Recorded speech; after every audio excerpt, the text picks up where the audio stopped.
En el nombre del Padre, y del Hijo, y del Espíritu Santo. Amén. Amén. Dios te salve María, llena eres de gracia, el Señor es contigo. Bendita tú eres entre todas las mujeres, bendito es el fruto de tu vientre, Jesús. Santa María, Madre de Dios, ruega por nosotros pecadores, Ahora y en la hora de nuestra muerte. Amén. en nombre del Padre, del Hijo, y del Espíritu Santo. Amén. Las preguntas básicas y los postulados básicos de la bioética tienen que ver con tratar de una manera diferenciada aquello que atañe a la vida. ¿A qué llamamos tratar de una manera diferenciada? Yo creo que el verbo disponer es un verbo útil. Yo puedo disponer de un metal que me encuentro, yo puedo disponer de una piedra que me encuentro.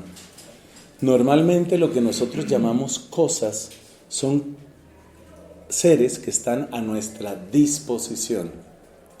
Sin embargo, yo sé que no puedo disponer de una persona como a mí me parezca, o por lo menos esa es una de las intuiciones éticas fundamentales en muchos países, en muchas culturas, durante muchos siglos. La pregunta es, ¿qué es lo que hace que yo sí pueda disponer de algunas cosas y yo no pueda disponer de otras cosas? ¿Qué es lo que hace que yo pueda tratar a unas cosas simplemente como cosas, mientras que a otros seres yo no los trate simplemente como cosas? Es tan profunda esta diferencia que incluso después de que la vida ha abandonado a una persona, hay algo que parece que permanece junto a eso que fue el cuerpo de la persona y que ahora es su cadáver. Si una persona muere, se le pide permiso a la familia para disponer de algunos de sus órganos. Por ejemplo, las córneas son muy útiles. Entonces, si una persona está llegando al final de su vida y sus ojos están en muy buena condición, es posible que el hospital o el gobierno, alguien, habla con la familia y dice, en caso de muerte de esta persona, ¿podemos disponer de las córneas de esa persona? ¿Por qué se pide ese permiso? Porque aunque ya la persona esté muerta, reconocemos que hay un algo, ese algo por ahora lo vamos a llamar dignidad. Hay una dignidad que está unida a ese cuerpo. El cuerpo de mi hermano que murió no es una cosa. Yo no quiero que sea tratado como una cosa más. Es parte de lo que tiene que ver con el canibalismo. El utilizar tejidos humanos para consumo, para alimento, parece que reduce el cuerpo humano a la misma condición de una cabra, una oveja o una vaca. Yo tomo pedazos de vaca muerta y con eso me alimento. Pero si yo tomo pedazos de tu hermanita que se murió para alimentarme yo, tú sientes una resistencia. Parece que esa resistencia tiene que ver con algo que es lo que estamos tratando de elaborar en estas reflexiones. A ese algo lo llamamos una dignidad. Esa dignidad también significa que tengo que frenarme frente a lo que la persona quiere hacer de sí misma. Hay 4 grandes principios que ya los hemos enunciado, 4 grandes principios en la bioética. El primero de ellos es la autonomía. ¿Eso qué quiere decir? Pues quiere decir que yo me freno ante ti, ante tu cuerpo, ante tus decisiones, yo me freno. Pero yo no me freno frente a una mata de tomate. La mata de tomate podría decir, no, ese tomate es mío, no me hagas esto, por favor, no me lo hagas. Pero yo no oigo el grito en silencio de la mata de tomate. Yo arranco ese tomate y hago lo que quiera con ese tomate. Por ejemplo, comérmelo, me como el tomate. Entonces, hay una diferencia. ¿Cómo hacer una elaboración racional de esa diferencia? Ese es el problema que estamos abordando hoy. Como quien dice, estamos viendo ¿En qué se fundamentan los principios de la bioética? Porque los principios son la autonomía, ¿cuál era el otro? La justicia, la beneficencia y la no maleficencia. Son los 4 grandes principios de la bioética. Pues digamos, hay bastante consenso, unos autores enfatizarán más unas cosas que otras. Pero ¿cuál es la base de esos principios? Pues la base de esos principios está en este tema que queremos elaborar ahora. Ese tema se llama la dignidad intrínseca o la dignidad ontológica. ¿Qué queremos decir con una dignidad intrínseca?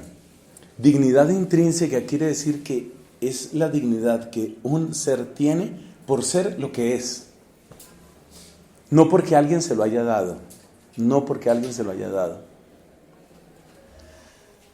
Supongamos que yo encuentro una regla de madera, de esas que se utilizan para medir. Eran muy comunes cuando yo era niño. Era parte del equipo que uno llevaba para el colegio cuando era niño. No es un objeto que sea muy costoso en términos económicos, pero voy a visitar a un amigo o a un conocido y resulta que en una vitrina tiene una regla de esas claramente muy antigua. Y entonces le pregunto por qué la tiene así, o sea, ¿qué tiene de especial? Y me dice, obsérvela con cuidado, usted verá que esta es una regla que fue hecha en Italia. Bueno, me parece curioso, pero eso tampoco me dice mucho. Esta regla es lo único que se conserva de mi bisabuelo, que llegó en 1883 a Colombia. Mi bisabuelo venía huyendo de una gran pobreza que había en su región y lo único que nos ha quedado de él trabajaba como ingeniero y él quería mucho esta regla y bueno, nos quedó como esa reliquia que va a cumplir 150 años y para nosotros tiene un gran valor afectivo. ¿Por qué cito ese ejemplo? Porque un valor afectivo es un ejemplo de un valor extrínseco. Para esa familia y para esa persona, esa regla es muy valiosa. Tal vez para alguien que venda antigüedades, la regla podría ser también muy valiosa. Para mí, no. Para mí es una regla desgastada que ya casi no se le ven los números y probablemente podría servir para chimenea en una noche de frío. Ese es todo el valor que tiene esa regla para mí. Entonces, ese es un ejemplo de un valor extrínseco. El valor afectivo es un valor extrínseco. Mucho del valor económico de las cosas también es un valor extrínseco. Uno se pone a pensar por qué ciertas cosas valen lo que valen. Ahora nada más en el descanso estábamos conversando con uno de los amigos allá hasta atrás. Estábamos conversando sobre el valor de las comidas. Una comida muy popular tanto en Brasil y en Portugal también he visto que es popular. Es la feijoada, que se hace pues con frijoles. Pero en un momento dado esa era comida de muy poco valor, era comida despreciada, era comida considerada comida de esclavos. En el sur de Bolivia, en la región del departamento de Santa Cruz, también hay una comida típica que la hacen como un revoltillo de arroz, carne, no sé, eso tiene su nombre. A mí me sabe muy bueno, pero esa era comida de los pobres, era comida que era tratada casi como comida de animales. Su valor económico era muy bajo. Ahora, en restaurantes muy finos de Santa Cruz te ofrecen eso como una cosa muy especial. En restaurantes finos, portugueses o brasileños te ofrecen una buena feijoada y no te la dan barata. O sea que el valor extrínseco es un valor que está sujeto a muchas cosas. El valor intrínseco, en cambio, es algo que pertenece a ese ser por el solo hecho de ser. Entonces, si una niña nace en Pakistán, o si nace en Groenlandia, si nace en Argentina, en Corea o en Panamá, el solo hecho de que sea un ser humano ya le da un valor. Eso se llama valor intrínseco, valor ontológico. Ontos es la expresión que utilizaban los griegos para referirse al ser. El valor ontológico es el valor de algo por ser simplemente lo que es. Para algunas personas y para algunas escuelas de pensamiento no existe el valor ontológico, sino solamente existe el valor extrínseco. Únicamente existe el valor extrínseco, es decir, las cosas valen lo que la gente diga que valen. Es muy peligrosa esa manera de pensar. Uno se da cuenta que inmediatamente eso sirve para ponerle precio a la gente. Eso sirve para vender, para comprar seres humanos. Si a nadie le interesa esto, pues entonces se vende barato. El Estado Islámico ha hecho eso especialmente con mujeres cristianas. Las que son más jóvenes, las que son más bonitas y sobre todo que sean vírgenes, se venden a alto precio. Entonces le ponen, y el alto precio tampoco es mucho. El alto precio para comprar una mujer virgen, joven, bonita, puede estar en unos $500 o algo parecido. Eso es lo que vale una mujer en ese contexto. Entonces es muy peligrosa la noción, el quitar el valor intrínseco del horizonte de pensamiento es muy peligroso porque de inmediato abre la puerta al tráfico de personas, al tráfico de conciencias y a otros daños como el soborno, por ejemplo. Si todo es simplemente el valor que le queramos asignar, entonces no hay motivos últimos para sostenerse en principios morales. La pregunta es, ¿qué sustento tenemos desde el punto de vista racional? Por ahora no entramos en la parte bíblica. ¿Qué sustento tenemos para afirmar que algo tiene un valor intrínseco? ¿Cómo se puede asegurar el valor intrínseco de las cosas? ¿Qué hace que este ser, este determinado ser, tenga más valor que otro? Por ejemplo, hay filósofos recientes como este hombre Peter Singer. Peter Singer es un filósofo que ha querido construir toda la teoría ética únicamente a base del dolor y del sufrimiento. Es decir, lo que cause dolor a alguien es malo, lo que no cause ese dolor, lo que favorezca entonces, llamémoslo así, el crecimiento o lo como se quiera decir, es bueno. Y él considera que es muy importante tomar en cuenta el dolor de los animales. Entonces le han planteado casos difíciles, por ejemplo, si es igualmente valioso o igualmente importante el dolor de un perrito al dolor de un bebé humano. La opinión de este hombre es que en ambos casos hay sufrimiento y que por consiguiente son igualmente, tienen el mismo valor, es decir, causarle dolor a un perro, causarle dolor a un bebé es equivalente, es igualmente perverso. Esa es la teoría que tiene él, pues muy simplificada, claro. Obviamente esa manera de hablar de dignidad intrínseca a partir del dolor presenta graves inconvenientes, porque entonces, ¿cuál es el dolor que puede sentir un mosquito al ver que yo sin ninguna misericordia le mato a la mamá? Yo destripé la mamá del mosquito, quedó para siempre en la pared de mi casa. Ahí quedó el recordatorio, el cadáver reseco de la mamá del mosquito. Seguramente eso le pudo haber causado un dolor. Pero para Singer todos esos problemas se resuelven desde el punto de vista neurológico. Si el mosquito tiene una capacidad cognitiva de saber que esa es su mamá, entonces quiere decir que toca ver otras maneras de matar a los mosquitos, tal vez. Pero, repito, eso lleva a contradicciones, porque si sigues bajando en la escala, pues te vas a encontrar con que, por ejemplo, un paramecio, que es un microorganismo obviamente, un paramecio huye de aquello que le molesta. Si tú echas, por ejemplo, una solución salina concentrada en un lugar donde está un paramecio, el paramecio huye de la solución salina, quiere decir que le molesta, quiere decir que la siente, quiere decir que la sufre. Entonces, que tampoco podemos con los paramecios. Es una cosa inmanejable. Es algo parecido, aquí hago un paréntesis que no tiene que ver con esta materia, es algo parecido a lo que sucede con los que hablan de si hay animalitos en el cielo, sobre todo las mascotas. Yo tengo mi gatico se murió, pero entonces, así como yo me voy a reencontrar con mi abuelita y me voy a reencontrar con mi papito que se murió, yo me voy a reencontrar con mi gatico. Quienes pretenden afirmar la existencia de mascotas en el cielo encuentran un problema porque no saben dónde poner la línea. Entonces, por ejemplo, si a mí me gustan los ratoncitos, entonces los ratoncitos también van para el cielo, pero si resulta que lo mío son las hormigas, porque es que el movimiento de las hormiguitas, no sé, es como una danza, la hormiga se mueve como una danza, entonces tiene que haber hormigas en el cielo y tiene que haber virus en el cielo, entonces el SIDA tiene que estar en el cielo también. O sea, son cosas que llevan finalmente a contradicción.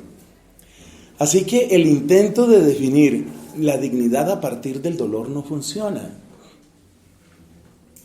La dignidad a partir del dolor no funciona porque nos lleva a ese tipo de contradicciones. Además, puede haber maneras de matar a las personas sin ningún dolor. Por ejemplo, examinemos el caso de la muerte por abundancia de dióxido de carbono. Una persona puede tener una asfixia terrible, y es fastidiosa, es agobiante, pero también puede ser una muerte que puede ser muy tranquila. Se han dado casos de intoxicación masiva y muerte de centenares de personas y animales por abundancia de dióxido de carbono. Entonces el dolor no sirve para definir la dignidad. ¿Qué sirve para definir la dignidad? Otros han pensado, por ejemplo, en la complejidad. Es evidente que el cerebro humano es, dentro de lo que nosotros conocemos sobre la Tierra, es decir, de los seres que podemos ver, lo más complejo que usted puede ver con sus ojos es un cerebro. Un cerebro tiene miles de millones de células y tiene millones de millones y probablemente millones de millones de millones de conexiones que se llaman sinapsis, y la complejidad de las sinapsis en el cerebro humano es inmensa. Entonces, algunos dicen que la dignidad está ligada a la complejidad. Algo así como que al matar a una persona yo estoy destruyendo una complejidad que es mayor que al matar la complejidad, qué sé yo, de un mosquito, por ejemplo. Entonces, tal vez la dignidad está unida a la complejidad. Es un poco difícil de sostener eso, porque resulta que si nosotros pensamos en las interacciones masivas que pueden darse, por ejemplo, a nivel cósmico, nos damos cuenta que también hay una complejidad. ¿Cuántas estrellas tiene la galaxia nuestra, la Vía Láctea? ¿Cuántas estrellas tiene? Pues tiene miles de millones, si no millones de millones. Y resulta que cada una de esas estrellas, más los planetas que tengan, está interactuando con cada una de las otras estrellas. Entonces, la complejidad del cerebro es la complejidad de la Vía Láctea. Cuando se piensa en términos de interacciones, las cosas son muy complicadas. Si te molesta pensar en cosas tan grandes que resultan inmanejables, entonces piensa, por ejemplo, en un átomo, cualquier átomo. Cualquier átomo está sometido a la multitud de fuerzas propias de su mundo pequeño de partículas, qué sé yo, los quarks, los leptones, los bariones que tiene allá en su mundo pequeñito. Pero resulta que cada átomo está interactuando con todos los otros átomos de su entorno y el entorno donde acaba. De manera que el número de interacciones de cada átomo que determina la química y determina muchas cosas, ¿dónde termina? O sea que la complejidad tampoco es una medida. Si la complejidad no es medida, si el sufrimiento no es medida de dignidad, ¿qué puede ser medida? Bueno, una medida que proviene desde antiguo es la vida. Hace trazar una frontera entre lo vivo y lo no vivo. Evidentemente hay cosas que están vivas y hay cosas que no están vivas. Entonces da la impresión de que las cosas que están vivas tienen una mayor dignidad que las cosas que no están vivas. Esto nos lleva derechamente al terrible problema de definir qué es la vida. ¿Qué es la vida? ¿Qué es estar vivo? ¿Qué es exactamente eso? Estas preguntas tienen unos nuevos horizontes y unas nuevas consecuencias en el contexto de la tecnología actual.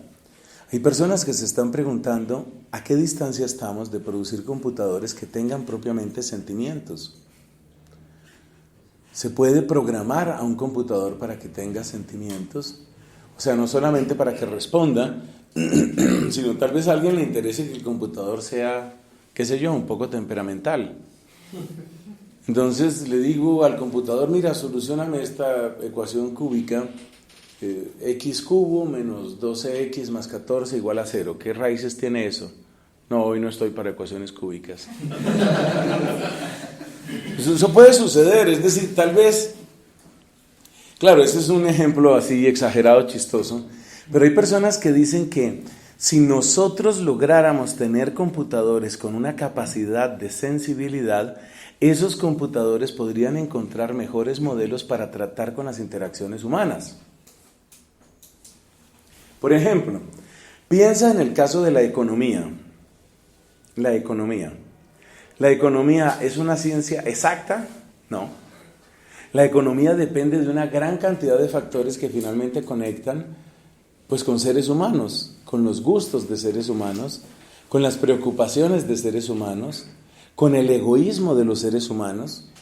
Entonces, si yo intento encontrar un modelo económico que describa cómo van a comportarse los seres humanos desde el punto de vista económico, ese computador no tiene un elemento clave. Por ejemplo, no tiene el espíritu de astucia, de venganza, de egoísmo, de vanidad. Los computadores que conocemos no tienen esa clase de sesgos, no tienen esa clase de presiones. Entonces, si los computadores no tienen esas presiones, quiere decir que no pueden pensar como nosotros, y si no pueden pensar como nosotros, no pueden anticiparse a lo que nosotros somos. Hay un programa de televisión que no sé si existe todavía, un programa que se llama Jeopardy. Ese programa es muy famoso porque consiste en adivinar cosas con información incompleta. Muchos han comparado ese programa con el tratar de construir la pregunta a partir de la respuesta. Imagínate que yo te digo, animal de 4 patas utilizado frecuentemente para el transporte de personas, muy frecuente en la guerra. Bueno, fácilmente tú puedes decir caballo. Pero imaginémonos que la cosa fuera al revés, que yo te digo, haz una pregunta cuya respuesta sea caballo. Entonces tu cerebro tiene que trabajar al revés. Ese trabajar al revés, es decir, partir de la respuesta para tratar de buscar cuál es la pregunta, es algo muy propio de ese juego. Y el tema es que ya hay computadores que pueden hacer esa operación. Ya hay computadores que pueden ganar a los seres humanos en hacer esa clase de adivinanza. Es decir, computadores que ya adivinan mejor que seres humanos en por dónde puede ir una pregunta. El interés de estas investigaciones puede parecer pura soberbia, puro orgullo, ¿no? O sea, vamos a tratar de hacer un ser humano o una mente humana. Pero los investigadores se defienden diciendo, nosotros no estamos tratando de repetir a ningún ser humano. Nos parece que es importante replicar lo que se vive en la raza humana, porque nos parece que es importante poder anticipar los movimientos de un ser humano. Ustedes con toda seguridad han oído hablar de esta película que se llama Minority Report. Minority Report, famosa por ese actor que se llama Tom Cruise. Minority Report es la historia de cómo con un sistema que tiene mucho que ver con computadores, los organismos de seguridad tratan de anticiparse a la mente de los criminales, es decir, anticiparse al crimen. No simplemente ubicar al criminal después de que ha cometido su falta, no simplemente castigar al criminal, sino anticiparse al criminal. Para eso es evidente que se necesita pensar como piensa el criminal. Pero resulta que un computador hecho de unos y ceros, que no tiene sentimientos, que no tiene emociones, difícilmente puede lograr eso. Entonces hay muchos que piensan que en la medida en que se logren programas de computador que cada vez reflejen más los defectos y las características típicas de los seres humanos, más vamos a poder predecir el comportamiento humano. Esos predictores del comportamiento humano podrían tener grandes repercusiones en la economía. Por ejemplo, si hace 15 años alguien me hubiera dicho a usted que 15 años después, o sea, ahora, si hace 15 años le hubieran dicho, dentro de 15 años va a ser muy mal negocio alquilar lugares en los centros comerciales, probablemente usted no lo hubiera visto venir. Pero resulta que es un fenómeno global hoy. Yo no sé si ustedes han notado, en algunos centros comerciales cada vez hay más lugares que están a la venta, que están en arriendo. Recientemente, en estas misiones en las que ando, pues he tenido ocasión de ir a otros países, está pasando lo mismo. Es increíble, centros comerciales muy famosos están con locales para el arriendo, para la venta, no se están llenando. Entonces eso quiere decir que la gente que hizo una inversión severa para reformar, para ampliar esos centros comerciales, está en este momento en unos problemas graves de liquidez. He sabido del caso, tal vez el caso más notorio aquí en Bogotá, es el de un centro comercial que se llama Cedritos, me parece, ahí como por la 150. Usted sabe de todo realmente, ¿no?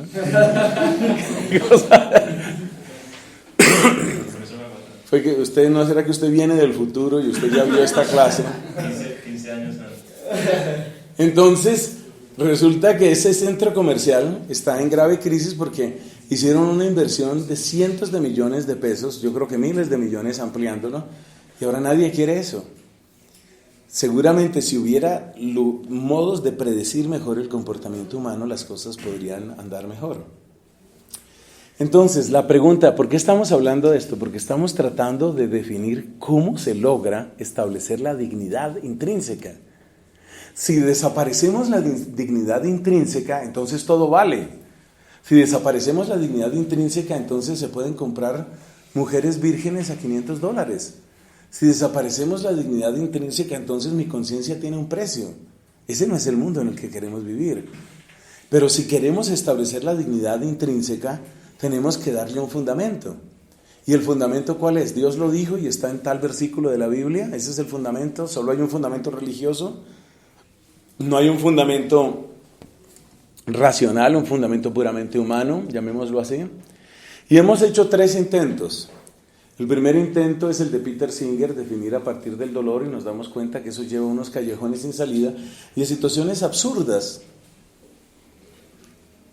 Luego hemos visto la otra posibilidad a partir de la complejidad y nos damos cuenta que tampoco funciona, porque en realidad, en la realidad del mundo, cada partícula subatómica está sometida a millones de interacciones, o sea que ahí también hay complejidad. Entonces eso tampoco funciona. Y estamos intentando, tercer esfuerzo, estamos tratando de definir la dignidad intrínseca a partir de la vida y estamos encontrando también dificultades porque resulta que los computadores parece que se acercan cada vez más a eso. Los computadores se alimentan permanentemente de nosotros, de lo que nosotros les damos. Entonces es lo que llaman Big Data. Big Data, ¿qué es? Big Data es la recopilación sistemática de millones de datos sobre millones y millones de personas. ¿Y Big Data qué significa? Big Data es lo que está utilizando, por ejemplo, ahora Google para la traducción. ¿Cómo lograr traducciones? A ver, usted quiere traducir una frase, por ejemplo, del italiano al español. ¿Usted cómo logra eso? Sabemos que la traducción palabra por palabra no va a funcionar. Entonces, ¿cómo hace usted eso? Bueno, pues usted puede contratar personas que cada vez que les pongan una frase diga, eso en español se dice de tal manera. Pero entonces tienes que contratar a millones y millones de personas, eso tampoco funciona. Entonces, ¿cómo es Big Data? Big Data es que tú empiezas con traducciones malas, pero invitas a todas las personas a que mejoren la traducción. Entonces, vamos a poner el ejemplo entre español e inglés. Estamos traduciendo una novela y en un cierto momento le preguntan a un personaje, ¿y cómo te sientes? Y este responde, más o menos. Ahora, tengo que traducir eso al inglés. Entonces, literalmente al inglés sería more or less. No, realmente en inglés no lo dices así. Probablemente la expresión en inglés podría ser algo como so, más o menos. Ese es el más o menos del inglés.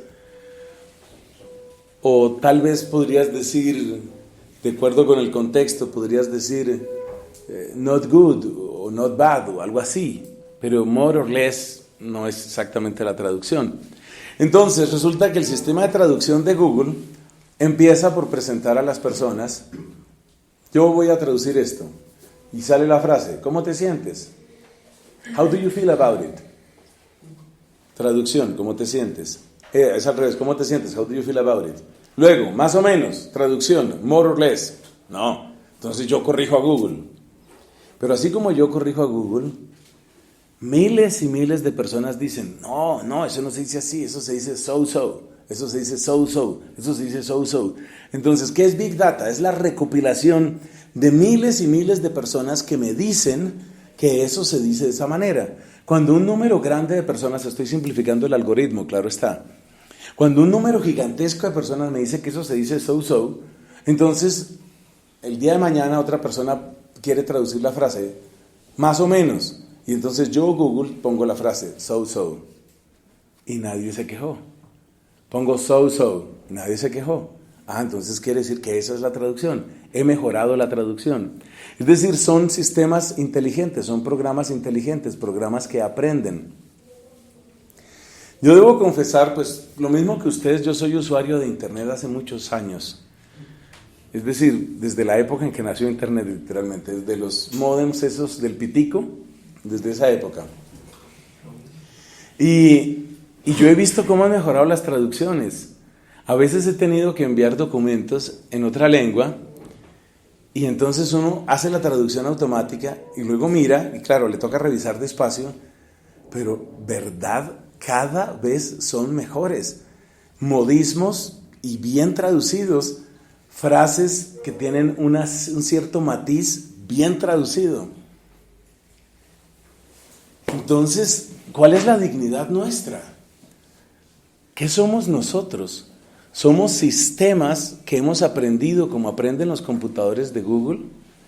¿Somos una especie de experimento, de macroexperimento que ha ido aprendiendo?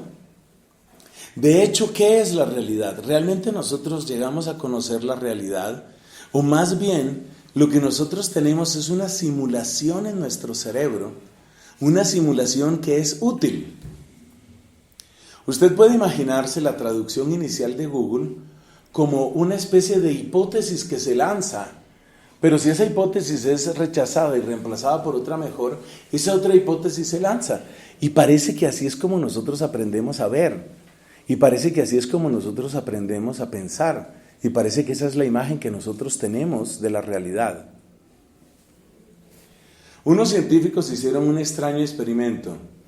Pusieron a unos voluntarios unas gafas un poco más grandes que estas, unas gafas grandes, que tienen la característica de que invierten la imagen. Es decir, lo que está arriba se ve abajo, lo que está abajo se ve arriba, pero las gafas esas cubren completamente el espacio visual, De manera que todo el tiempo tú estás viendo el piso allá, el suelo, o sea, el piso lo ves donde está el techo lo ves donde está el piso. Por supuesto, la gente al principio casi no puede moverse, se tropieza con todo, le dan unos dolores de cabeza terribles, se ve que tiene que hacer un esfuerzo muy grande, pero la consigna del experimento es: no te quitas las gafas, no te quitas las gafas y no te quitas las gafas. Las gafas inversoras, las gafas que cambian esto. El tema es que después de unos días, las personas aprenden a caminar perfectamente. Entonces las personas están viendo todo el tiempo, porque esa es la imagen que le proyectan esas gafas, todo el tiempo están viendo el suelo ahí y aprenden a caminar perfectamente, con el suelo arriba y con el techo abajo, y ya no se equivocan más. Ese tipo de experimentos se han hecho y se han hecho otros que muestran que realmente el cerebro funciona más o menos como Google, o Google funciona más o menos como el cerebro. Es decir, adivinamos, y si eso funciona, así es la realidad. Adivinamos, y si esto funciona, así es la realidad. Para lo que tiene que ver con esta materia de bioética, lo trascendente de estos comentarios es que entonces nos preguntamos en dónde está realmente la dignidad. Supongamos que esos sistemas siguen avanzando, entonces ya entramos un poco al terreno de la ciencia ficción. Los sistemas que avanzan, antes se llamaban sistemas inteligentes, ahora llaman a eso redes neuronales. Redes neuronales. Las redes neuronales, por favor, investigar ese tema. redes neuronales, son lo último en lo que significa aprender. Por ejemplo esto, usted quiere imitar a una cabra. Ustedes habrán visto videos de esas máquinas que tienen paticas y que imitan a las cabras. O sea, es un robot que tiene una especie de cilindro grande, que sería como el tronco de la cabra, y tienen literalmente 4 patas, y las 4 patas tienen articulaciones parecidas a los que están en los lugares análogos a donde están las patas de las cabras. Y usted quiere que eso funcione como una cabra. Pero usted se da cuenta que programar absolutamente todos los posibles escenarios en los que tiene que moverse esa cabra es muy difícil. Entonces, ¿usted qué hace? Usted dota a ese robot de una capacidad de aprendizaje. Por ejemplo, si se va cayendo porque no hizo un determinado movimiento, entonces la cabra aprende, tengo que hacer algo. Y entonces empieza a intentar cosas hasta que descubre cómo no caerse, la cabra mecánica, hasta que descubre cómo no caerse. Y si me empujan, las primeras cabras siempre se caían cuando las empujaban. Yo les invito a que ustedes miren, hay videos de esto por todas partes, miren por ejemplo en YouTube, esos robots que imitan animales, es una cosa escalofriante. La última versión que pude ver de estas cabras, yo le llamo aquí cabra, la última versión que pude ver es una especie de robot que tiene una altura un poquito mayor que la de una cabra natural, llamémosla así, y eso camina y se encuentra en una montaña y sube la montaña, y luego baja y se detiene para bajar con cuidado la montaña, y si tiene que cruzar, cruza, y luego lo empujan y trastabillea, pero no se cae. Ha aprendido a no caerse. Entonces yo hago una pregunta. Supongamos que eso sigue avanzando, y todo indica que va a seguir avanzando, porque esos sistemas van siguiendo su propia línea de avance. Ya hay algunos sistemas de chat automático. Ustedes saben que se puede encontrar en el chat de Messenger, se pueden encontrar robots, son bots, los llaman, bots de chat automático. Los robots de chat automático de hace unos años eran muy fáciles de reconocer, o sea, uno se daba cuenta con quién estaba hablando, estoy hablando con un robot. Pero cada vez es más difícil. Este año 2017, tengo que decir la cifra porque esto se está grabando, este año 2017 ya se dio el caso de algunos seres humanos que se mostraron incapaces de distinguir entre cuándo el chat lo estaba llevando una persona o cuándo lo estaba llevando un computador. Es decir, son demasiado perfectos, incluso con preguntas absurdas. Porque una de las maneras, uno de los viejos trucos para ubicar cuando es un robot es hacer preguntas absurdas. Entonces, estamos hablando, por ejemplo, del clima y de repente yo le digo, en todo caso yo pienso que el mejor delantero que ha tenido Colombia es Álvaro Uribe Vélez. Y me responde, el chat ese me responde, no veo ninguna razón para cambiar a política en este momento. Y entonces, ¿me lo dijo quién? ¿Me lo dijo un ser humano? O sea, ¿estoy ante un ser humano o estoy ante un robot? Eso es conocido como el test de Turing. Turing se escribe. Escriba eso, son temas de investigación, estoy dando temas de investigación, los robots estos, las redes neuronales, el test de Turing, son temas que hay que tener claros en esta materia de bioética. ¿Por qué es importante el test de Turing? Porque el test de Turing nos pone frente a un grave problema. El grave problema se lo voy a resumir en esto. Supongamos que la cabra esa sigue evolucionando cada vez más. Supongamos que esa cabra aprende a conversar. Ustedes saben que la conversación ahora casi siempre sucede en forma de chat. Pero hay un problema y es que el reconocimiento del lenguaje cada vez es mejor. Los celulares que ustedes y yo utilizamos, los celulares inteligentes, ya apelan a eso. Entonces, sistemas como Alexa, sistemas como Siri en Apple, Cortana en Microsoft, son sistemas cada vez más inteligentes y cada vez reconocen mejor la voz. Todavía suceden muchísimos casos tristes, ridículos. A todos nos ha pasado que le dictamos algo al celular y resulta diciendo por allá unas palabras que uno dice, pero ¿de dónde sacó esta palabra, no? Por ejemplo, cuando me pasó, fue algo muy doloroso para mí cuando yo puse, bueno, busquemos un test de sanidad mental, un test de cordura, y adivinen qué palabra puso ese aparato. Entonces, eso, o sea, no son perfectos, es para demostrar que no son perfectos y que cometen graves ofensas. En todo caso, la pregunta ética es esta. Supongamos que seguimos avanzando y llega un momento en el que me cuesta demasiado trabajo distinguir entre el chat o en la conversación con un robot de estos. Y además parece que toma decisiones oportunas, y además parece que entiende mi lenguaje, y además parece que cada vez tiene más empatía. Entonces hay robots o hay sistemas de estos que cada vez tratan de detectar más, no solo lo que tú estás diciendo, sino lo que en inglés llaman el mood. El mood es ¿cómo estás? ¿Cuál es tu ánimo? ¿Cómo te sientes? Entonces el robot detecta, el programa este detecta, o robot como lo quieras llamar, detecta, está triste. Usted sabe el escalofrío que usted le tiene que dar que un día usted esté escribiendo eso y de repente el robot me pregunte, ¿te sientes mal, verdad? ¡Ay! Esto está poseído.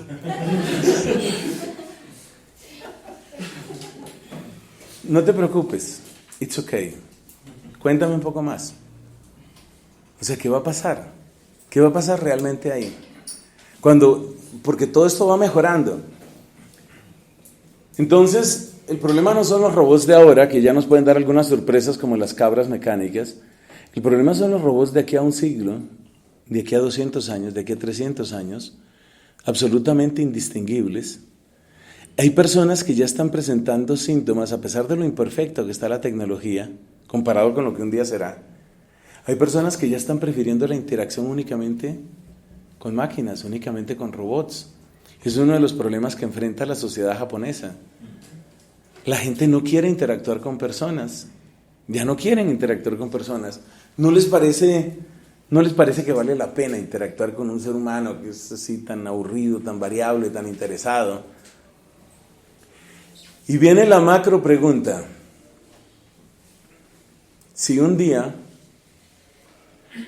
en un ataque tal vez de histeria, yo agarro a esa cabra que habla, que me pregunta por mi estado de ánimo, que sabe mi historia, esa especie de aparato semiendemoniado, yo agarro ese aparato y lo tiro del 5º piso a ver si va a volar, se estrella y por supuesto se despedaza. ¿He cometido un homicidio? Es decir, ¿dónde está la dignidad intrínseca?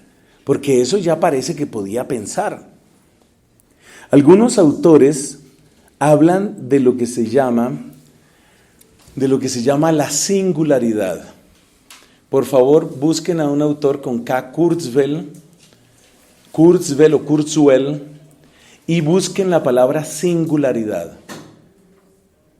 Singularidad. Este ha sido de los grandes predicadores de la singularidad. Y busquen a otro señor llamado Elon Musk, o Musk, creo que pronuncian, M-U-S-K. ¿Cómo se llama? El primero es Kurzweil y el segundo es Musk, M-U-S-K. Ambos son de los predicadores más frecuentes, oradores más frecuentes sobre temas de robótica actual. Y ambos están planteando temas éticos, bioéticos muy complicados, muy, muy complicados.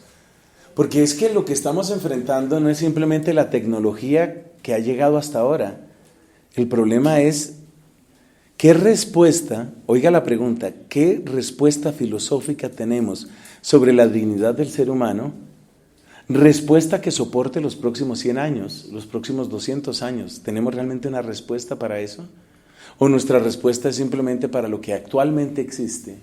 ¿No tenemos ninguna respuesta para dentro de 200 años?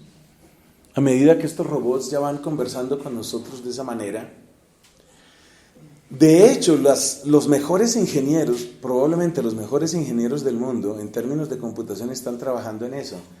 Y el gran reto que se ha planteado el equipo de Google Plus, el gran reto que ellos se han planteado es anticiparse. O sea, lo de Minority Report, anticiparse, no anticiparse únicamente al crimen. Usted se imagina el día, y ese día ya está muy cerca, el programa de asistencia de Google ya intenta esas cosas. Falla, como el traductor, pero ya lo intenta. Imagínense que un día usted enciende su aparato celular o simplemente reconecta con su aparato celular porque nunca lo apaga. Muchas personas ya nunca apagan su celular. Entonces usted mira su celular y se encuentra con un aviso. ¿No te parece que hoy sería un buen día para un asado? Y usted dice, increíble, yo estaba pensando eso. Resulta que con los miles y miles de datos y con todo lo que este aparato ya sabe de usted, ya más o menos le tiene la frecuencia para sus gustos culinarios.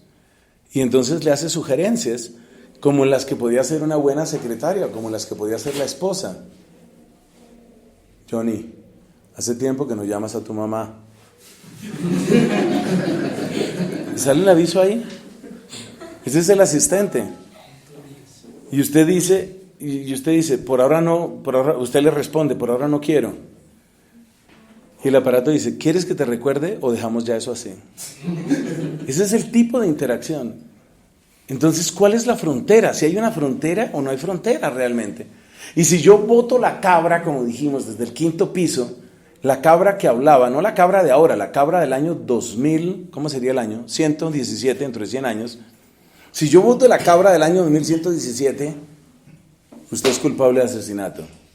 Usted ha matado a un ser inteligente. Entonces, la vida, la inteligencia, los sistemas que se reparan.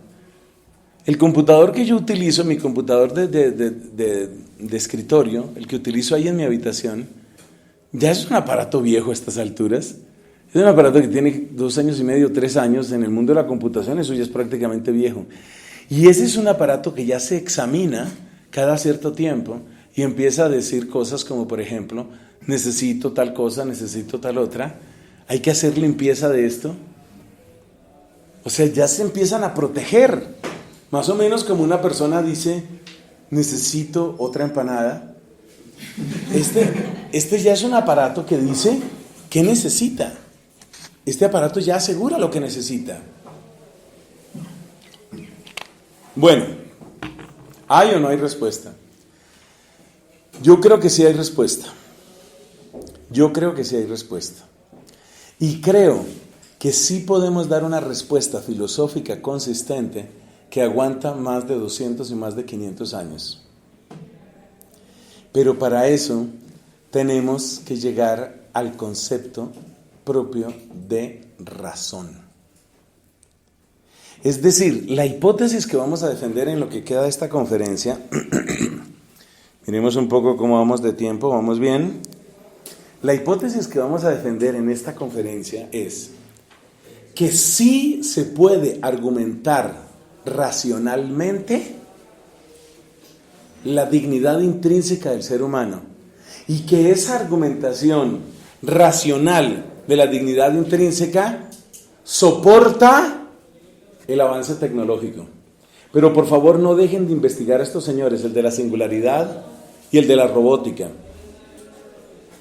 Musk, por ejemplo, está diciendo, él ha enviado cartas a la Casa Blanca, a la ONU, ha enviado cartas diciendo tiene que hacerse ya una prohibición absoluta de robots con capacidad para matar seres humanos.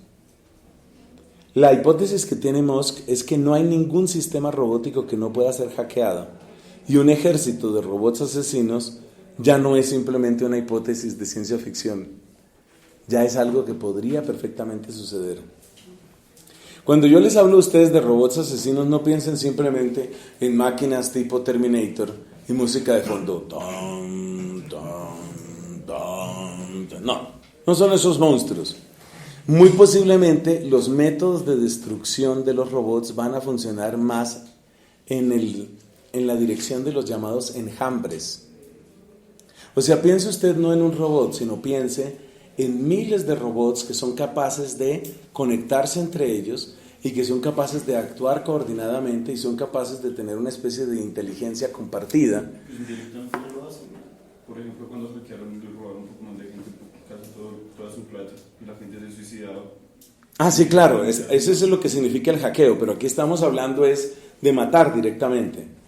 Entonces, estos robots lo que pretenden es, por ejemplo, quieren llegar aquí y entonces empiezan a atacar estos vidrios y empiezan a romper acá. De hecho, yo siento como un zumbido. Entonces, ¿y qué pasa? Que usted puede eliminar algunos de esos robots, usted puede matar a algunos, pero es utilizar la lógica de las langostas. ¿Cuántas langostas puedes matar antes de que te maten? En una plaga de langostas tú puedes matar a una langosta, claro, y yo también. Y tú puedes matar 10 langostas. Te va a costar más trabajo matar 100 langostas. Matar 1000 langostas es casi imposible. 20,000 langostas acaban contigo. Entonces, esa es la lógica de este tipo de robots. Bueno, ¿cómo buscar una respuesta? Llegar a una respuesta, nos invita a abordar el problema de una manera diferente. No pensemos en cuáles son los parecidos, sino pensemos en cuáles son las diferencias. Por ahí empezamos. No pensemos en cuáles son los parecidos que nosotros podemos tener con la inteligencia artificial o ella con nosotros, sino pensemos en cuáles son las diferencias. Nos damos cuenta que hay dos características. En todo sistema de inteligencia artificial hay dos características. Primera, hay una meta. Y esa meta, ese objetivo, es una meta extrínseca. Las palabras son muy importantes. En todo sistema de inteligencia artificial hay una meta y la meta es extrínseca. Ese dato es muy importante. Una meta y esa meta es extrínseca. Segundo elemento que aparece ahí. Cuando nosotros hablamos de seres humanos, no hablamos de metas, sino más bien de tendencias, búsquedas ilimitadas. Búsquedas ilimitadas. Añade otra expresión. Búsquedas cognitivamente ilimitadas. Esa expresión es muy importante. Una búsqueda cognitivamente ilimitada. Entonces, las dos diferencias están en la palabra extrínseco y en la palabra limitado. Esas son las dos diferencias. Los sistemas de inteligencia artificial hacen búsquedas, sí. Esas búsquedas son limitadas y son extrínsecas. Extrínsecas, ¿qué significa? Que dependen completamente de un programador. Pueden ser generalísimas, pero son extrínsecas. Extrínsecas quiere decir que alguien las asigna. Ese dato es muy importante. Alguien las asigna. Vuelvo y repito, me perdonan que tenga que repetir. La búsqueda puede ser muy amplia, pero sigue siendo una búsqueda extrínseca y sigue siendo una búsqueda limitada.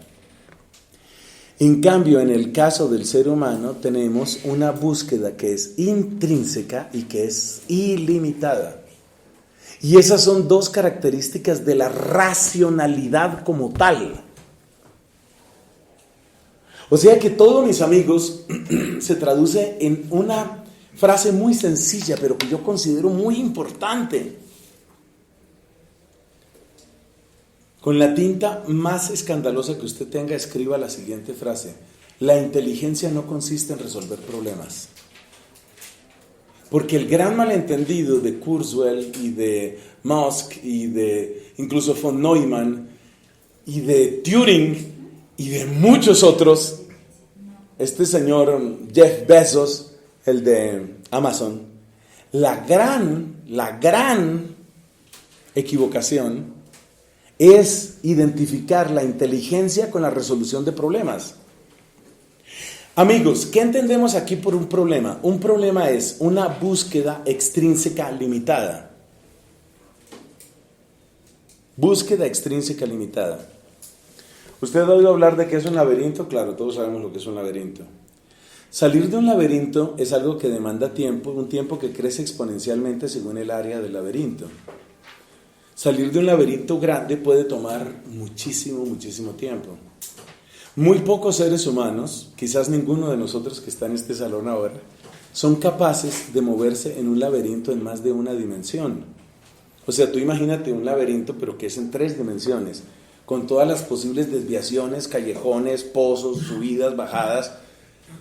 Imagínate que te dan un laberinto que tiene 500 bloques por 500 bloques por 500 bloques y tú estás en el centro de eso y tienes que salir de ahí. Ese es un ejemplo de un problema. ¿Tu solución cuál es? Salir. Y esa es tu solución.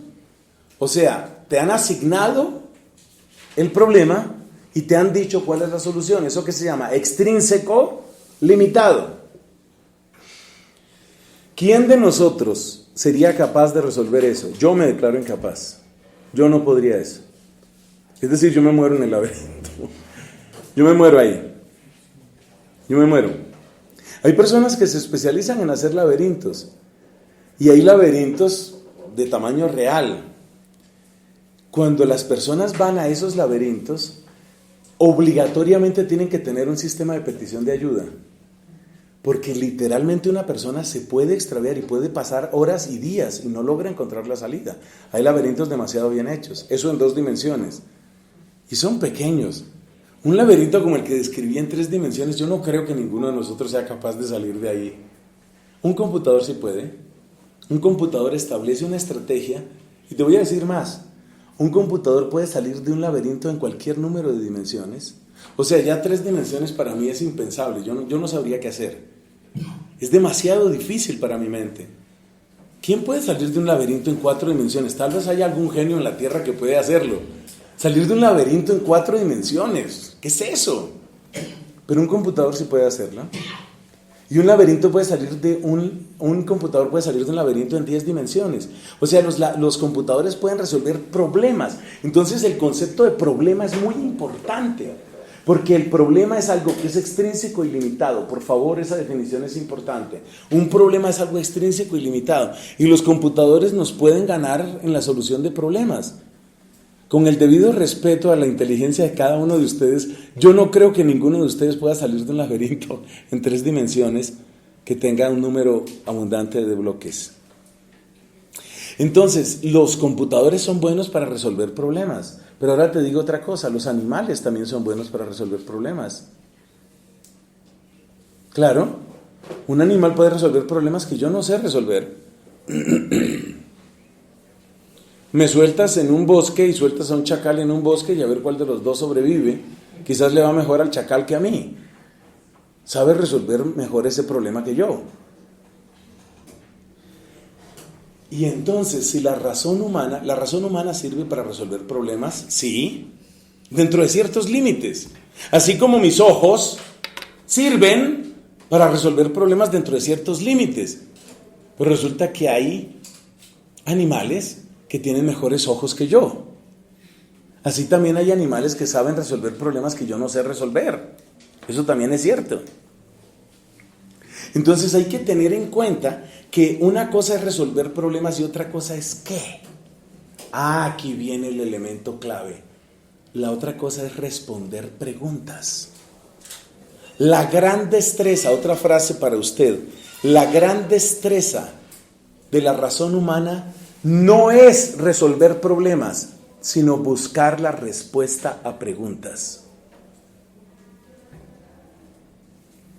Entonces, ¿qué es lo característico de la razón humana? Lo característico de la razón humana es no tanto el resolver problemas.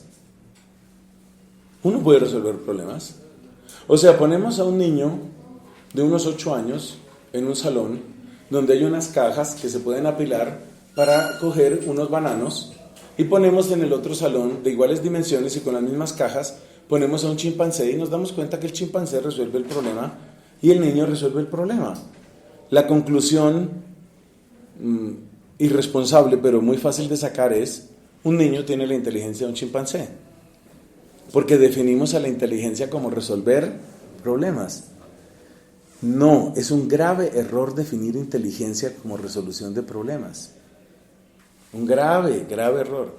Y en ese sentido los perros son inteligentes, los delfines son inteligentes y hay muchas cosas. La inteligencia ocupa muchas cosas, ocupa por ejemplo la comunicación. Entonces nos damos cuenta que las aves tienen lenguajes, algunas especies de aves tienen lenguajes específicos. Entonces un cierto chillido significa peligro, otro chillido significa alegría, otro chillido significa dirección. Ya está. Las aves son inteligentes. Están resolviendo un problema de supervivencia, problema de alimentación, problema de migración. Entonces, ¿dónde aparece lo propio? Esta es la parte clave. ¿Dónde aparece lo propio de la razón humana? No en la resolución de problemas, sino en la búsqueda de preguntas y luego en la búsqueda de respuestas. ¿Oyó lo que dije? Búsqueda de preguntas. ¿No le suena raro eso? Escuche de nuevo esa frase. La razón humana, utilizo tanto la palabra razón para diferenciarlo de inteligencia, aunque la inteligencia, la razón es el modo propio de nuestra inteligencia, pero es que la palabra inteligencia está muy manoseada, está demasiado contaminada, porque todo el mundo entiende inteligencia, sistemas inteligentes, relojes inteligentes, celulares inteligentes, mejor dicho, ahora todo el mundo es inteligente menos nosotros. Entonces, mire, póngame cuidado. Una cosa es buscar las soluciones a los problemas y otra cosa es buscar preguntas.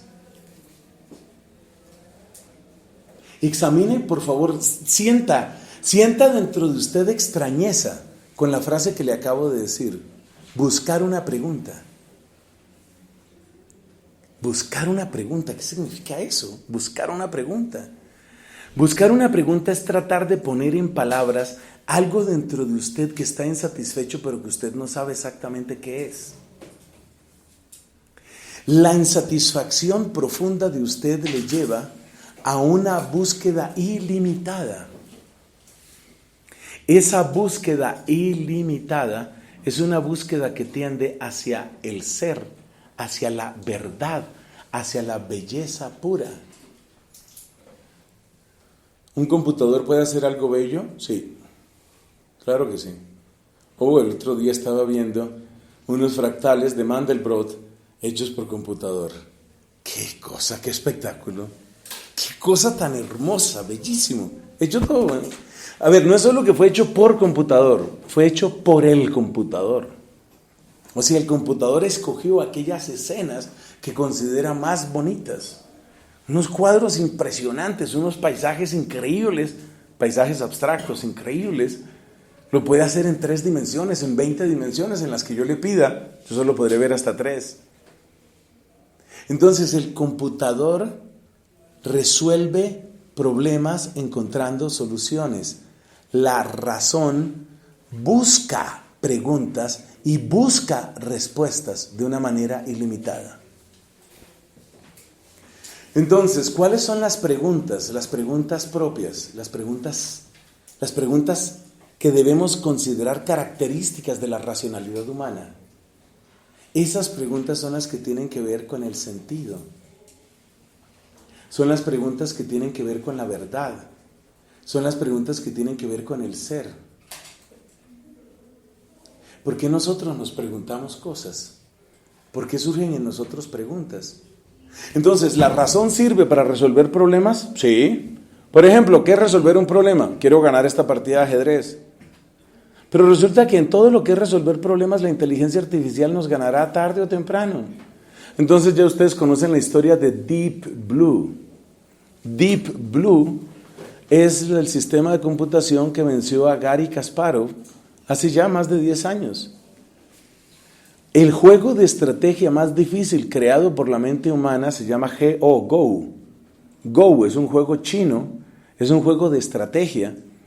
Hay personas que han necesitado 20 años para realmente dominar el juego. Recientemente, un computador de Google venció al campeón asiático de Go y entonces dijeron, hay que ponerlo frente al campeón mundial de Go. Bien, ya le ganó al campeón mundial de Go. Ya está. Comprendamos, por favor, que en la resolución de problemas siempre seremos vencibles, siempre, lo cual no tiene nada de extraño. ¿Quién de nosotros puede competir, por ejemplo, en fuerza con un rinoceronte? Quien lo vaya a hacer, por favor, paga la matrícula. Nosotros no podemos competir contra un animal de esos. Yo puedo competir con mis ojos contra un águila, no puedo competir con mis oídos. El otro día estaba viendo, es que hay tantas cosas que se pueden aprender hoy, un documental sobre animales que cazan en la nieve. Ustedes habrán visto cosas de esas también. Animales que cazan en la nieve y se guían, ¿por qué? Por el oído. Pero es que el oído tiene que atravesar 30, 40, 50 centímetros de nieve para sentir por dónde se está moviendo, qué sé yo, un ratoncito, un topo, un no sé qué. Los micrófonos de los científicos estos no lograban detectar el movimiento del animal bajo la nieve. Y estos animales aumentan y aumentan y aumentan su capacidad de sonido, da un salto y cae no donde el animal está. ¿A dónde cae? Donde va a estar. O sea, no solo detecta dónde ha estado, sino hacia dónde se está moviendo y con qué velocidad y se anticipa. O sea, ve que va para aquí y se lanza a donde va a estar el animal y ahí lo caza. ¡Wow! Eso es increíble. ¿Cuándo tendrá usted oídos para eso? Mire, realmente no hay novia, esposa o suegra que tenga todo ese oído. Eso no existe, eso no existe. Entonces nosotros siempre hemos sido vencidos tarde o temprano y seremos vencidos en lo que tiene que ver con resolver problemas. Es en el hacer preguntas. ¿Por qué? Porque las preguntas buscan el ser. Hay una página, un servicio de internet al que estoy suscrito y lo recomiendo. En general hay cosas muy buenas, como en todo internet siempre podrás encontrar basura si la buscas. Ese servicio se llama Quora. Quora, conozcan Quora por favor y si es del caso suscríbanse. Quora es un servicio de preguntas y respuestas. Me parece especialmente brillante en las áreas de ciencia. En filosofía, en religión es una tristeza. Eso sirve solo para dañarle la digestión a uno. Y casi todas las preguntas son, ¿sería mejor el mundo si no hubiera religión? Cosas como esas. Y luego las respuestas llenas de sectarismo y de fanatismo de uno o de otros con respecto a la religión. Para eso no la recomiendo. Pero para temas de ciencia, para temas de física, para temas de matemáticas, es increíble, es una cosa fantástica. Y hay unos autores ahí que me dejan realmente admirado. Bueno, entonces, una de las preguntas que salió en Quora no hace mucho es en la que un joven pregunta, ¿cuáles son las partes de un electrón? Las partes de un electrón. Sabemos que hacia los años 60, un gran genio llamado Gell-Mann habló de las partes potenciales, pero reales, de los protones y de los neutrones. Esos son los famosos quarks. Eso se postuló y parece ya demostrado en los años 60, hace 50 años. Un genio, ese señor y todos los que propusieron eso, porque como sucede en otros casos, la idea fue propuesta por varios investigadores independientemente. Entonces, los protones, los de la carga positiva, que tienen una masa como cerca de 1800 veces la masa del electrón, se ha demostrado ya que están hechos de otras piezas, entre comillas piezas, que son los quarks. Y entonces alguien pregunta en Quora, oye, ¿y el electrón tiene piezas? La respuesta que cualquiera de nosotros hubiera podido dar era, pues no hombre, ya es las partículas subatómicas más pequeña. Pero varios de los que respondieron ahí, que son buenos científicos de muy buenas universidades, decían, hasta este momento no sabemos. Y alguno de ellos cuenta de varios experimentos que se han hecho tratando de descubrir si los electrones tienen piezas, si los electrones están hechos de otras partículas aún más pequeñas. Hasta el momento no se ha encontrado que los electrones estén hechos de cosas más pequeñas. ¿Qué tipo de experimentos hacen?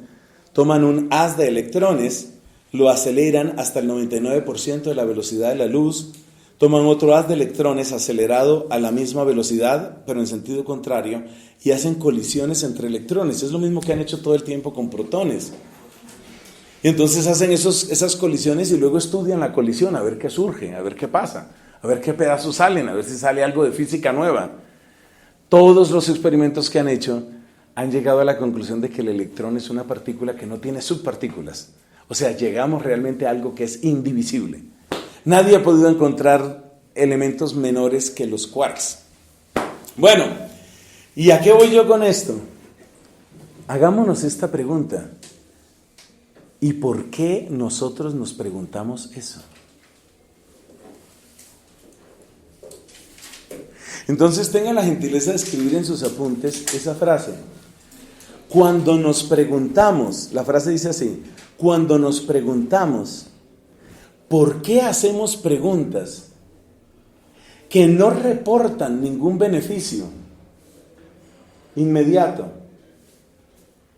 ni causan ningún placer próximo?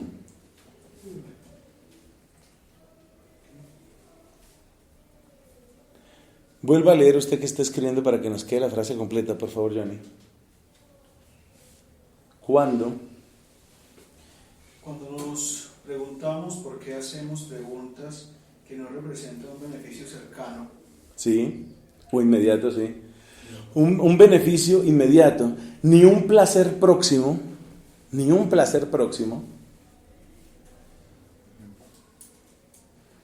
coma, preguntas que no nos rescatan de ningún peligro.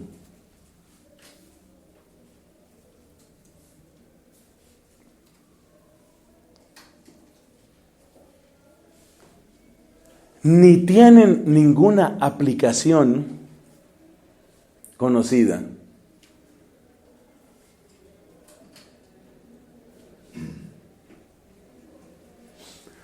Otra coma o punto y coma. Preguntas que sabemos que solo nos llevarán a otras preguntas.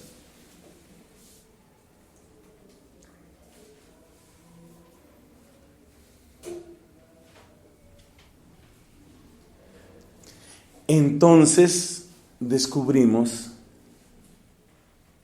qué es y cómo actúa la razón humana. Entonces descubrimos qué es y cómo actúa la razón humana.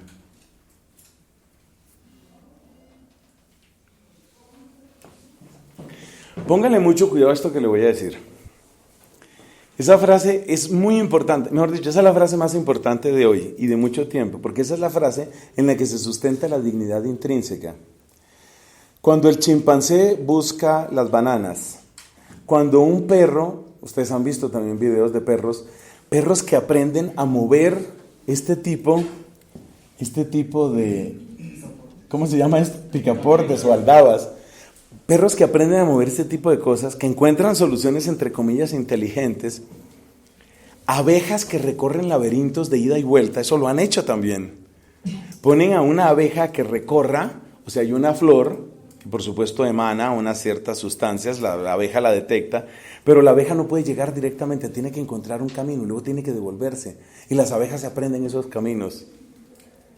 Ahí está, ¿qué están haciendo todos esos? O el computador, ¿qué es lo que están haciendo? Solucionando problemas.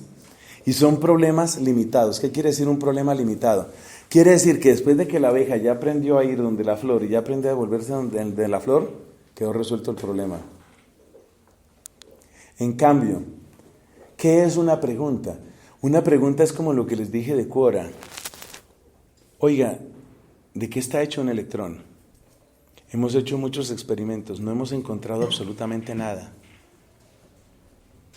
¿Y para qué hacemos esos experimentos? ¿Por qué nos hacemos esas preguntas?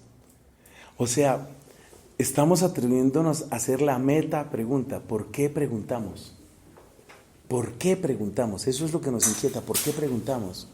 No, ¿por qué buscamos soluciones? Obviamente, si usted está siendo amenazado, usted busca una salida. Pero fíjate todas las cosas que descartamos. ¿Usted alcanzó a escribir la frase completa? A ver, lea la frase que usted escribió, por favor. ¿por qué hacemos preguntas que no reportan beneficio inmediato? Fíjate las cosas que vamos descartando. No reportan beneficio inmediato. Ni un placer próximo. No traen un placer. Preguntas que no nos rescatan de ningún peligro. No es un tema de supervivencia. Ni tienen ninguna aplicación conocida. No tiene una aplicación conocida. Preguntas Me faltó incluso decir otra cosa, por favor acomódenla ahí. Me faltó una que es importante. Preguntas que muchas veces son tediosas y nada divertidas. Póngale dentro de la serie esa de comas que pusimos ahí, ponga esa, preguntas que muchas veces son tediosas y no divertidas. Porque es que también se dice, no, pero es que los gatos, por ejemplo, un gato juega con una bolita de hilo, con una cosa de esas, ¿sí? Entonces, pues es por diversión. Pero el tema es que nosotros hacemos preguntas que no son por supervivencia, no son por utilidad, no son por placer, no son por diversión. ¿Por qué preguntamos? ¿Por qué necesitamos saber? Debajo de esa frase tenga la gentileza de escribir esta síntesis. Abra bien grande ese signo de interrogación. ¿Por qué necesitamos saber? Saber. Y las personas que nos interesan por preguntar. Pues están disminuyendo en su capacidad de humanización. Pero toda persona lo tiene. Toda persona lo tiene. Ya vamos a ver qué tipo de repercusiones tiene esto. Pero efectivamente esa inquietud tuya es muy buena. Porque quiere decir que en la medida en que mi vida se convierte solo en solucionar problemas, mi nivel de humanización está más bajo. Por eso, cuando se condena a un amplio sector de la población a que solo tiene que pensar a todas horas qué como, dónde como, estoy deshumanizando la sociedad. Cuando una persona se obsesiona únicamente con su placer, ¿dónde consigo el próximo cacho de marihuana? ¿O dónde consigo otra dosis de pornografía? ¿O dónde consigo otra prostituta para gozármela? Esa persona está disminuyendo su humanización. ¿Por qué? Porque la dignidad intrínseca, lo que sucede en el ser humano, es esto. Y esto, ¿por qué esto es importante?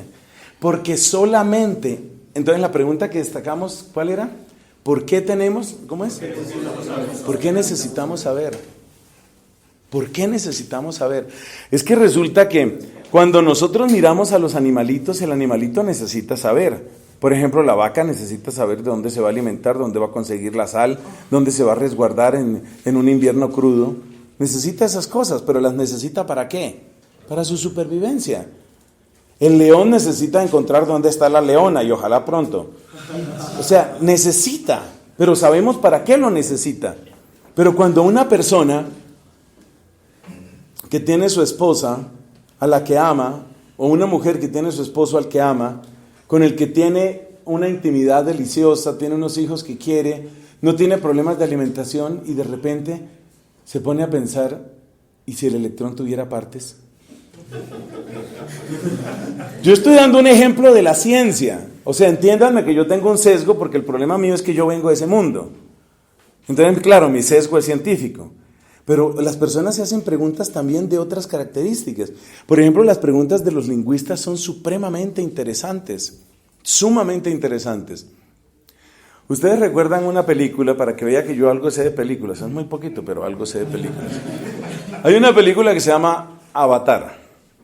Bueno, resulta que en Avatar se habla un idioma que creo que se llama Klingon o una cosa así parecida. ¿De qué otra película? Bueno, ahí ven mi cultura cinematográfica.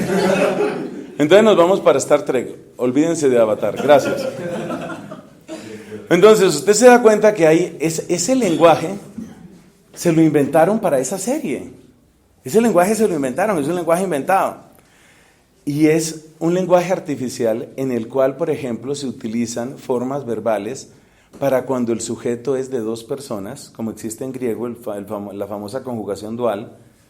Pero entonces el que se inventó ese nombre, que ustedes lo pueden buscar o preguntarle al experto, el que se inventó ese idioma habla también de sujeto triple. ¿Por qué no hay ejemplos de sujeto triple? ¿O dónde hay ejemplos de sujeto triple? O esta otra pregunta, los números, en todas las culturas, ¿existe manera de numerar las cosas?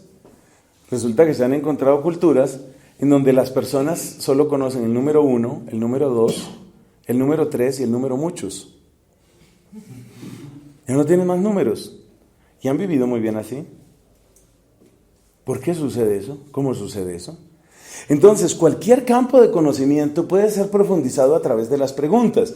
Me disculpo porque muchos de mis ejemplos tienen que ver, ya lo dije, con lo que ha sido mi formación. Pero en cualquier campo de conocimiento surge eso. Piense, por ejemplo, el caso de la música. Es perfecta la distribución semitonal que lleva a que haya exactamente 12 semitonos entre un sonido y su octava superior.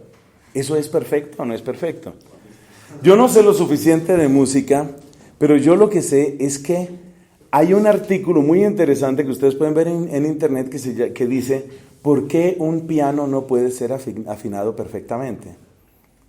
Es decir, mostrando cómo es imposible que usted tenga al mismo tiempo todas las melodías empezando por do y todas las melodías empezando por do sostenido y todas las melodías empezando por re, etc. Usted no puede tener todas las melodías igualmente afinadas. Los que quieran detalles, busquen ese artículo que se llama ¿por qué un piano no puede ser afinado perfectamente? Resulta que para la mayor parte de los animales esos no son problemas.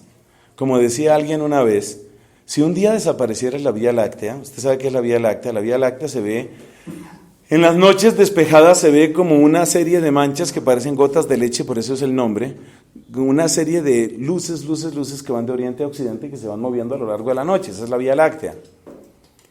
Si un día desapareciera la Vía Láctea, la mayor parte de las vacas no tendrían ningún problema.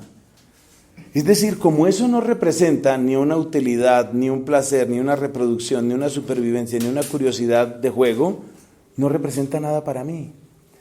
Entonces, ¿qué es lo que estamos preguntando aquí? ¿Por qué tenemos la necesidad intrínseca de saber? ¿Por qué necesitamos saber? No porque necesitamos saber para sobrevivir. Un gorila sabe sobrevivir en su selva. El león o la cebra sabe cómo sobrevivir en su llanura. Y así cada uno. Ese sabe cómo sobrevivir, sabe cómo obtener placer, sabe cómo distraerse. ¿Por qué nosotros necesitamos simplemente saber? Donde más se nota esto es en los campos de la matemática y la filosofía. Por eso decía Platón que la matemática era la gran preparación para la filosofía. Porque muchas de las preguntas de la matemática son absolutamente inútiles. El número primo, concepto de número primo. Todos sabemos lo que es un número primo, el que solo se divide por sí mismo y por la unidad, como el número 7, como el número 11. No tiene divisores propios. ¿Hay infinitos números primos? Sí, está demostrado desde hace más de 2000 años. Hay infinitos números primos. ¿Eso para qué sirve? ¿Para qué sirve eso? Pues no sabemos, pero sabemos que hay infinitos números primos. ¿Por qué necesitamos saber eso? ¿Por qué? ¿Por qué para nosotros esa es una necesidad? ¿Por qué necesitamos saber eso? ¿Por qué nosotros, cuando sucede un eclipse, no decimos simplemente o hacemos simplemente lo que hacen los animales? Todos sabemos lo que hacen los animales en el eclipse total. En un eclipse total de sol, pues se acortó el día, bueno, ya me voy a acostar. Hombre, pues, pero por favor averigüe qué hay en la corona solar, qué corona solar ni qué nada, ya se acabó el día, yo me voy a acostar. Ese es el animal. ¿Por qué nosotros necesitamos saber? Entonces, nosotros necesitamos saber por qué hay en nosotros apetito y capacidad para el ser. Esa es la respuesta. Porque hay en nosotros apetito y capacidad para el ser. Apetito del ser. Quiero saber qué es lo que son las cosas ellas mismas. No en su interacción conmigo, no en lo que a mí me gusta, no en lo que a mí me conviene, no en lo que a mí me sirve, sino qué son ellas en sí mismas. ¿Usted cuántos electrones va a encontrar frente a usted? No sé, ninguno, muchos, millones, no sé. Pero necesito saber si el electrón tiene partes o no tiene partes. ¿Por qué lo necesita saber? ¿Qué va a hacer con eso? Tampoco sé, pero es bueno saber. Eso se llama apetito del ser. Como ya destacaba Santo Tomás y muchos otros, inteligencia significa intus legere. El verdadero sentido de la inteligencia no es resolver problemas. Resolver problemas es una destreza, lo que tienen las ballenas, lo que tienen los delfines, lo que tienen los gatos, lo que tienen las hormigas, lo que tienen los computadores son destrezas que nos superan. Lo lamento, hay gente que puede tocar mejor la música que usted. Cada vez más se están programando computadores para que tengan las pequeñas imperfecciones que son propias de la ejecución humana. Porque resulta que los computadores del principio ejecutaban de modos tan perfectos las partituras que se notaba como muy muerto. Entonces ahora programan a los computadores para que produzcan música con ligeras imperfecciones. Bueno, entonces, las destrezas es lo que tienen las águilas, los gorilas, los computadores, los robots, tienen destrezas. Y en destrezas siempre me van a ganar, claro que me van a ganar. ¿En dónde está entonces la dignidad? ¿Qué es lo que sucede en el ser humano? Lo que sucede es esta capacidad racional. Esto es lo que llamamos propiamente razón. Razón no es lo que la gente suele entender por inteligencia. Por favor, meterse eso claramente en la cabeza y entenderlo. Razón no es lo que la gente llama hoy inteligencia, porque hay una terrible confusión y entonces todo el mundo dice, no, sí, todos son inteligentes, todos son inteligentísimos. De hecho, yo creo que mi gato es más inteligente que yo. Entonces, así pasa. Hermanos, esta es la fuente. ¿Por qué nosotros creemos que la penetración en el ser, que el intus legere, que el leer adentro, por qué nosotros creemos que eso, exactamente eso, es lo que da la dignidad? Porque solamente eso permite una real apropiación del ser. Y la real apropiación del ser, esta es una idea que tomo del filósofo español Javier Zubiri, la real apropiación del ser es la que permite la autonomía. ¿Qué es la autonomía? Que usted pasa a ser dueño de usted mismo, pero usted pasa a ser dueño de usted mismo porque usted tiene una capacidad racional, por lo menos potencial, usted tiene una capacidad racional que le permite adueñarse del ser. Es decir, nosotros somos dueños del ser porque tenemos ese apetito del ser. Entonces la vaca no es dueña del ser, la vaca marca un territorio, o el león marca un territorio. Sí, está bien, o el toro marca su territorio, pero ese territorio que marca, otro más inteligente se lo puede quitar. Por eso el ser humano termina imponiéndose a las buenas o a las malas sobre todas las demás criaturas. ¿Por qué? Porque el que tiene apetito del ser, tiene posesión sobre el ser, y el que tiene posesión sobre el ser puede dominar el ser, dominar lo que es. Y dominar lo que es lo que la Biblia llama, pues, este encargo que recibió el hombre de Dios.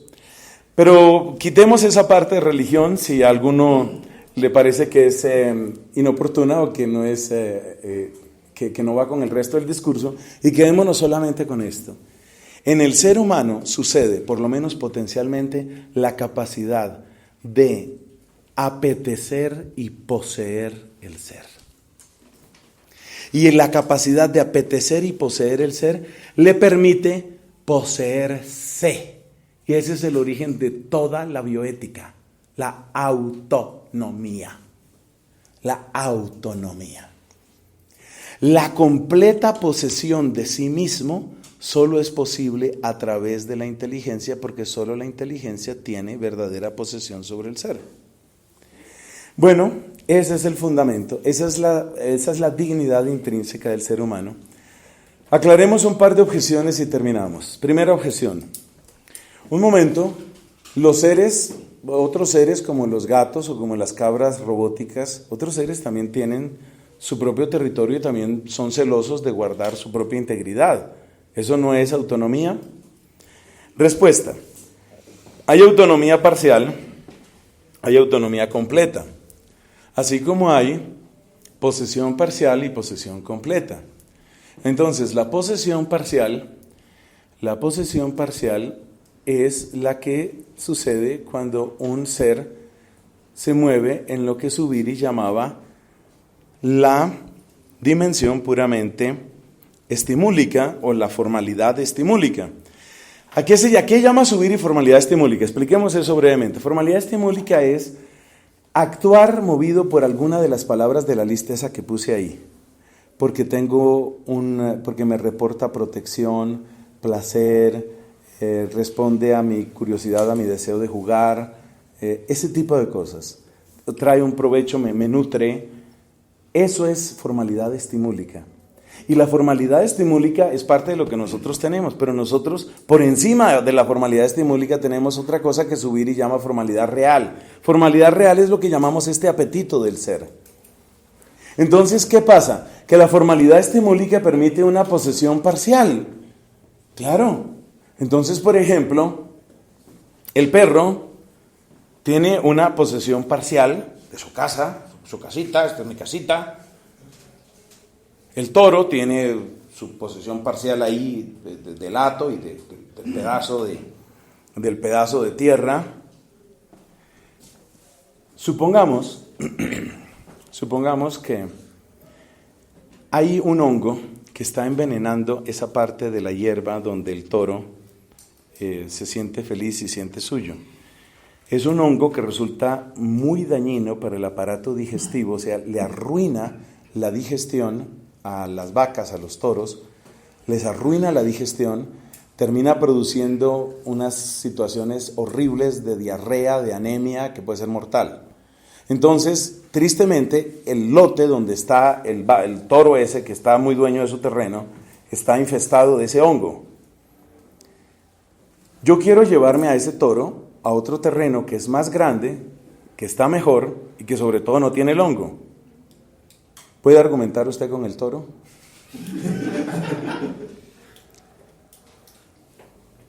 El toro quiere quedarse ahí, ese hongo lo mata, ese hongo lo enferma, pero ese es su terreno. ¿Qué es lo que falta ahí? ¿Ese toro tiene posesión de ese pedazo? Sí. ¿Posesión completa? No. ¿Por qué decimos que no tiene posesión completa? Porque no sabe exactamente de qué es dueño y no sabe que eso de lo que es dueño le está haciendo daño y por lo tanto no sabe que hay algo mejor. Eso es posesión incompleta. Entonces lo mismo sucede en los animales con respecto a su propia integridad corporal. El animal no puede obrar de otra manera que esa. Vamos a suponer esto, la medicina animal cada vez avanza más. Como les conté, yo tuve la situación esta de unos quistes que ya me operaron, ya me quitaron los puntos, bueno, eso va evolucionando muy bien, gracias a Dios. Pero le cuento que era un poquito dolorosa la operación, esa parte, bueno, incómoda, sí era un poquito dolorosa. A mí me explica, la dermatóloga me explica, usted tiene esta situación, hay que operarlo, significa hay que cortarlo, hay que ponerle puntos, etcétera. A mí me entusiasma que me metan unas agujas así que punzan la cabeza y no esto para anestesiarme. Fueron 4 punzadas, no se me olvidan, 4, 1, 2, 3, 4 punzadas. ¿A mí me entusiasma eso? ¿Me gusta eso? No. ¿Por qué lo permito? Porque sé que hay un bien mayor. Eso es lo que se llama posesión completa. Sé que hay un bien mayor que está ahí. Ahora, hagamos la misma operación porque esto que me pasa a mí les pasa también a algunos animales. O sea, yo no soy el único animal al que le pasa esto. Entonces vamos a aplicarle esto a otro animal. Hay que operar a un gato. Entonces, a ver, explíquele al gato. Mira, tenemos que meterte esta aguja. No se puede. El gato se resiste. Es para su bien, pero él no logra comprender su bien. ¿Por qué no logra comprender su bien? Porque no tiene completa posesión de sí mismo, porque no tiene completa posesión de su propio ser. Por eso no puede. Entonces, ¿cómo toca hacer las operaciones? Hay que dormirlo. Entonces, primero lo duermes, ya el gato dormido, cuando el gato se despierta, pues tiene una incomodidad ahí en la cabeza, no sé qué, le duró unos días, se salvó el gato. Perfecto, gato salvado. Pero el gato no se salvó a sí mismo, fuimos nosotros los que tomamos una decisión sobre él. O sea que el gato no tiene posesión completa, tiene una posesión parcial, porque su conocimiento es parcial. Su conocimiento es parcial porque no tiene propiamente racionalidad, lo que tiene es una serie de destrezas. Ahora, las destrezas de un gato son superiores a la de la mayor parte de las personas. Por ejemplo, ¿cuántos de ustedes, algunos sí, yo me imagino que usted, por ejemplo, sí, porque usted tiene aspecto un poco felino. Entonces, salte de aquí a acá. Algunos sí pueden, otros, no miro a nadie, otros no podrán. Entonces tienen destrezas. Esas son destrezas. Y a mí el gato me gana en destrezas, el computador me gana en destrezas, el águila me gana en destrezas, todos me ganan en destrezas. ¿Dónde está la dignidad intrínseca? La dignidad intrínseca está en la capacidad racional. Como muy bien decía tu comentario, no todo el mundo desarrolla esa capacidad. Pero el hecho de que un ser esté potencialmente capacitado para ese ejercicio racional ya hace de ese ser humano ya hace de ese ser algo intrínsecamente superior a otros. Bueno, como ustedes ven, esto tiene bastante filosofía, tiene elementos de ciencia, ya te voy a dar la palabra para las preguntas, tiene elementos de ciencia, de filosofía, pero fíjate que sí se puede elaborar. El resumen hay algo que se llama dignidad intrínseca y que está finalmente soportado por la racionalidad humana. Entendemos por racionalidad humana lo que es el ejercicio de la inteligencia para buscar, plantear y resolver preguntas que sin embargo sabemos que son siempre una marcha hacia algo superior, hacia algo mayor, que es la verdad y que es el ser. Gloria al Padre, al Hijo y al Espíritu Santo.